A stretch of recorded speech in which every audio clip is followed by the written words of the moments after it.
On our push to be Season 9 Conqueror, we've got some great takeaways. Please stay tuned and we'll show you the highlights along the way.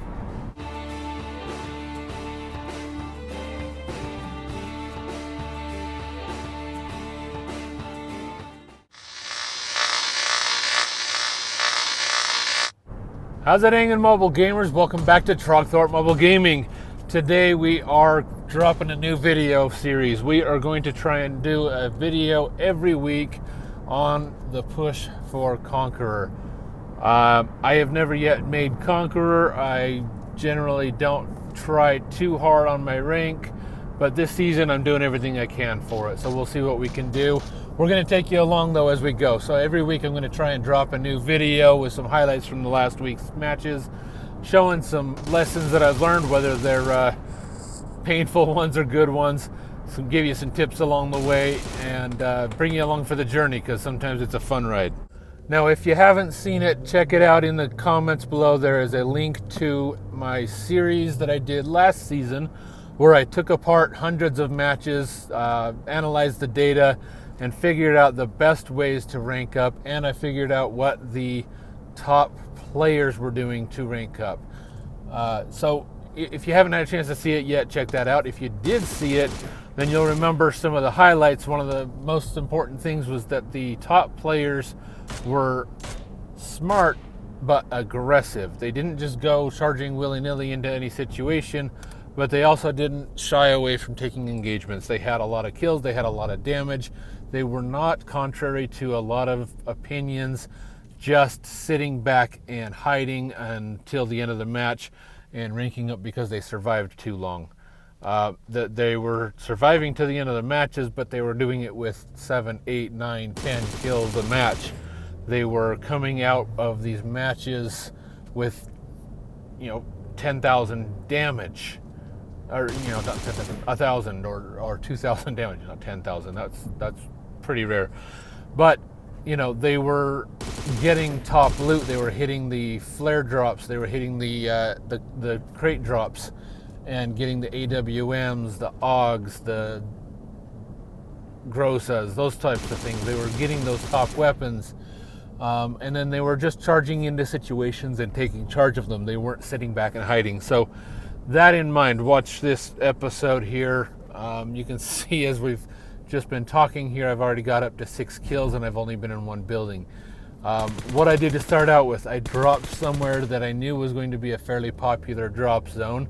I dropped in fast, I dropped in hard, and I got armed up and I started just tearing my competition apart. That doesn't mean that I just stood in the middle of a room and shot at everybody. I knew where they were likely to be. I knew how to use my surroundings. I know how to work this arena because I go to these arenas a lot. If you'll remember from the series on ranking up, one of the big keys that I found was very consistent among people who were in Ace and Conqueror within a few weeks of the season's beginning. They played the same maps over and over and over. They didn't spread out among all 4 maps. They were consistently playing Exzel, or they were consistently playing Miramar, whatever their favorite map was. And they were usually going to 1 or 2 or 3 zones to begin the match and working their way out from there. So every now and then I'll play a Sandhawk match. I almost never play Vikendi, but you'll see most of the time my matches are Erangel and Miramar, because on third person, those are just the maps that I like the most. So I spend a lot of time here in El Pozo on Miramar. You'll see here as I go through, I've killed 7 people here. I completely cleared this city. I was here for a little bit longer looting. I never saw anybody else, even a bot. I never heard a sound. So I eventually leave and I am out charging toward where the action is taking place. The zone is closing over Pecado, and so I'm driving toward there and I hear some shooting over here by power plant. So rather than just blowing past it and hoping for the best, I stop to make sure that I'm cleared behind me, that I'm not putting myself in a position where I'm going to get sandwiched later. Now, if you watch the top players play, this is what you see a lot of.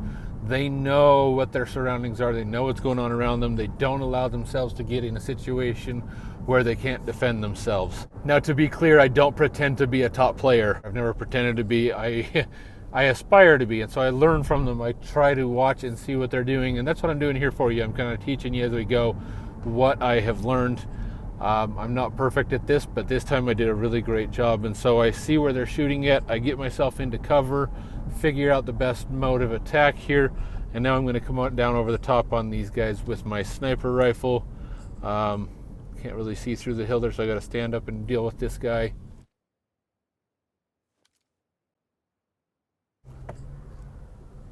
There we go. We'll get a good line on him. I take a few good shots at him, and as he's running toward cover there, I really light him up. So now I'm going to come down over the top of him.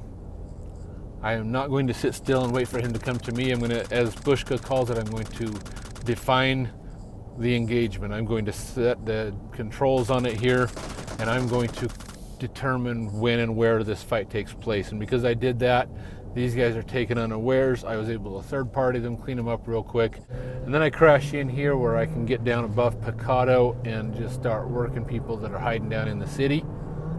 So I come up around these rocks here. There's a very sneaky, specific path you've got to take to get up here. I very rarely see anybody else up here. I do see people up in the rocks above Picado all the time, so don't misunderstand, but I usually don't see people up this path up here where the rocks actually get a little bit higher. So I'm just kind of creeping around here. I am crouching so that I can't be heard from very far away, and I hear some movement up here, so I take a look. Sure enough, I've come down up on top of these guys. So before they have a chance to realize what's going on, and before either one of them ever even turns around, I've got them both cleared. Now you'll notice that for the rest of the match here, I'm not going to cut much. I did cut a lot through the middle of the match because there's just a lot on Miramar that just gets boring to watch.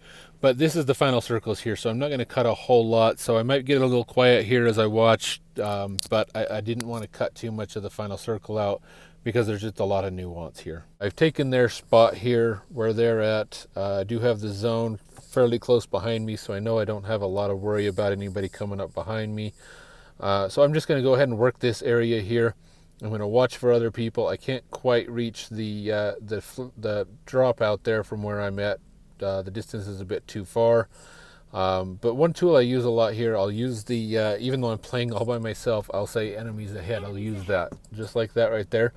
That gives me an indication of how far away they are. Over about 330 meters away, you cannot see anybody. You can see their vehicles, you can see the buildings, you cannot see the people. They don't render in. It's right around there. It's a little bit different for every device, but I think the top is about 340 or 350 for the top end devices on the best settings. Typically it's closer to about 325 or 330 though, so you can see that drop is clearly out of range, so even if somebody was at it, I wouldn't be able to see them. And so I've got a good spot here. I'm just going to kind of see what the zone does. You can see I'm just kind of using these rocks as cover, as shelter. If there is somebody down below, I don't want them to have an easy shot at me. And then I come down here and I boost up. I'm trying to make sure that if I do have to take an engagement, that I have an advantage of my boost being full. And also with the zone moving down here, if I have to drop down these rocks, I don't know if I'll be able to make a safe drop without taking any damage. And so I want to make sure that I can boost up and have a possibility of a safe landing at the bottom. Sure enough, zone has moved in, or it does move in right about here.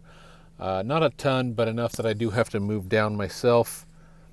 And so I try and creep down this rock nice and slow, but I catch that edge and it pushes me down. So I did take a little damage there.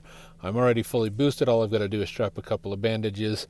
I am trying to watch those rocks above me because I have had in the past somebody able to get up there. They come down above me and it really put me in a pickle. So I'm watching to make sure that nobody does that in this case here. But I'm also watching down below me because I'm quite sure that there's probably some people down in Picado.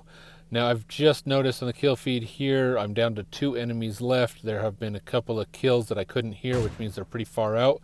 And sure enough, I see this guy down here running in Picado, and so I'm going to take a few shots at him with the AWM. Completely just botched those shots. That one, every time I got him in sight, he'd creep to the left a little bit more. So I missed there, but this one I got him right there. I knocked that guy. Love the AWM. It was a one-shot knock every time with the level 3 helmet or lower. Any helmet really. Any headshot's going to be a instant knock. So I knocked him. I could stay here and just keep taking shots at this guy, but now they know where I am, and zone might move, and I'm going to put myself in a pinch if I just stay in the same spot. So I move around a little bit here. I do want to keep my high ground over them. That gives me a big advantage. I'm going to watch for these guys here. I know that the one has to come and pick up the other now. Sure enough, here he is bobbing and weaving through the street. I'm just potatoing my AWM shots. He did get him picked up, so they're both moving toward me. The one's behind the rock, and the other one is coming at those buildings there.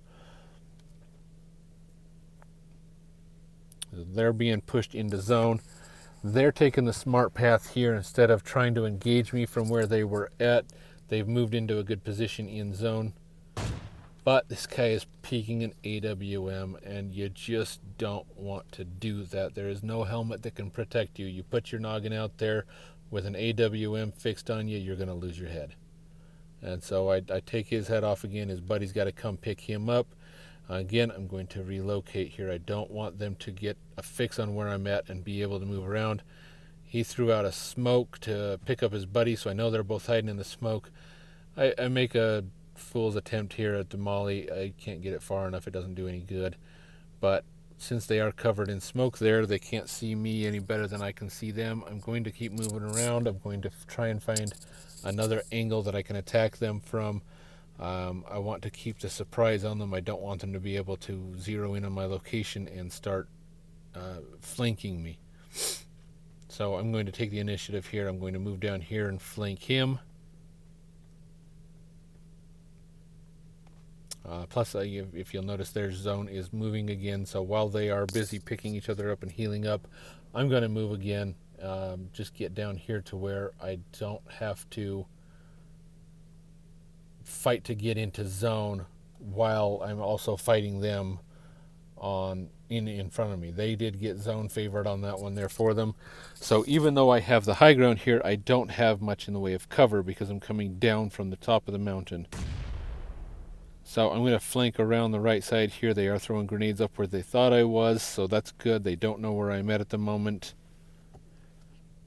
As I push around here, I start hearing sounds of him moving. There he is. I see him right there on the right side. I think I saw a guy on the left side there as well. This guy on the right side is closer. He's moving toward me. He moves up through the center here, so I'm going to take him out, and I'm going to watch for his buddy. He's got to come pick him up again. His primary obligation right now is to his partner, and so he pushes up there, and I just take care of him, get the chicken dinner. So you see here, this is a gold match, but it's the first day of the new season, and so everybody is gold or platinum. Nobody is much higher than that. I mean, not everybody, because some people started playing at midnight and played like crazy, but I gained a lot of points there because it was gold. But I also gained a lot of points because I had 13 kills. Look at that. And 1,700 damage. So the Pentagon over on the left is completely maxed out on everything except for support because I didn't take any real damage. Despite doing that many kills and taking all those engagements with real people, I didn't take a lot of damage. I hope you liked it. I hope you learned something. Smack the like button on the bottom and subscribe. As always, thanks for tuning in. May you see your enemies first and may your shot be their last.